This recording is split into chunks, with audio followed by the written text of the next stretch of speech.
Hey guys, in today's video I want to show you how to replace a print head on a Canon TR8520 and TR7520 printer. Please don't forget to like this video, subscribe to my channel, and let's get started. First thing we do is we go ahead and open the top cover while the printer is on. Let's go ahead and do that.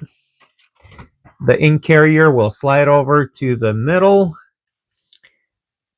Okay, now the ink cartridges are in the middle here. We'll need to just press and hold the stop button and hold it for about 6 seconds. There we go. It's going to move to the very right, and then it's going to come out here. Why we need to press and hold the cancel button is when you're just replacing the ink cartridges, this ink carrier will stop right under this plastic piece, and it will not let you remove the print head. So we're going to go ahead and remove all the ink cartridges at this point.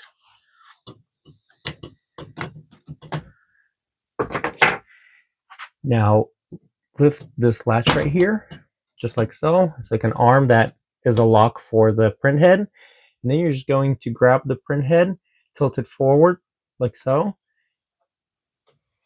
and slide it out.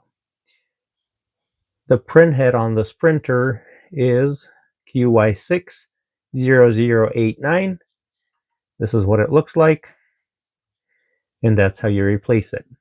Check out my videos on how to clean it, and please comment in the section below to put the new print head in, or after you clean this one, just kind of also have it in forward position, tilt it forward, then slide it into the rails on the right and left, drop it in there, and if you have it in the right position, you should be able to easily close this, and it's ready to go.